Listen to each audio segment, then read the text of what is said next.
Sudan and South Sudan have moved to restart coordination over the Higleaj oil field, agreeing to set up a joint economic committee in a rare step toward cooperation following years of tension over resources, borders, and conflict. Higleaj lies in Sudan's West Kordofan state, close to the disputed border, and recently have fallen into the Rapid Support Forces control.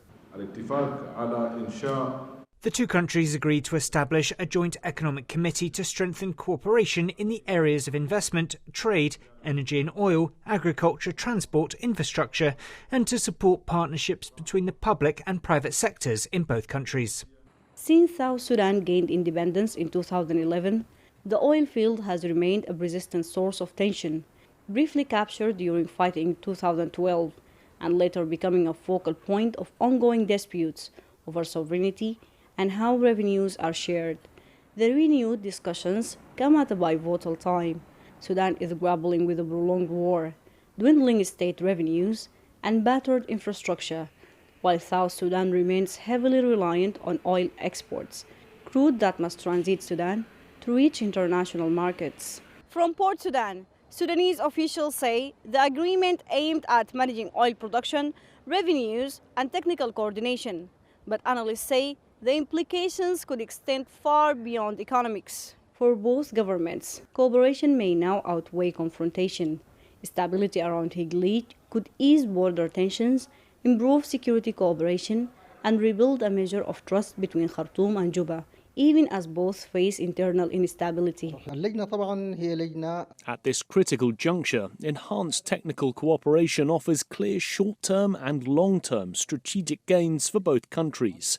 Sudan and South Sudan are connected through open supply corridors, including road networks, air routes, and rail lines. South Sudan relies on oil revenues for around 70% of its economy, while Sudan benefits from the transport and export of that oil through its land and ports.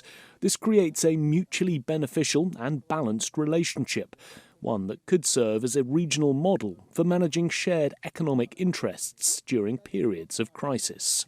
Still, questions remain over implementation. Previous agreements have faltered amid political crisis and renewed fighting. Whether this coordination marks a lasting shift or a temporary alignment driven by necessity remains to be seen. But for now, oil appears to be doing what politics has failed to achieve, pulling Sudan and South Sudan back to the negotiating table. Naba Muhiddin, CGTN, Port Sudan. Abraham Maliet is an advisor to the economic cluster of South Sudan's transitional government. He's joining us now live on the program. Dr. Maliet, thank you for your time this evening. There's a lot of critical infrastructure that has been destroyed or damaged in this 3-year civil war. Just last week, RSF drones hit the Atbara power station, plunging cities into darkness. So given that history, why did both sides in this conflict agree to let South Sudan take control of the oil facilities in Higleaj? Thank you for the question. The answer is simple.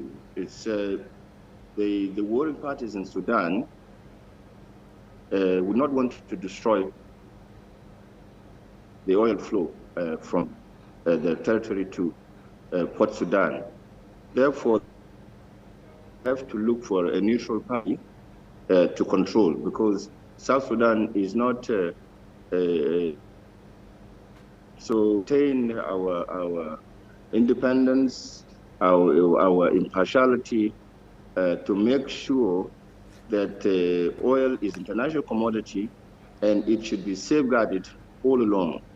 Therefore, RSF and Sudan government, they've seen the necessity to bring an independent body to make sure that the flow continues, and the benefits are not only for the two countries, but for the world, because oil is a world commodity, so you cannot interrupt the flow of it.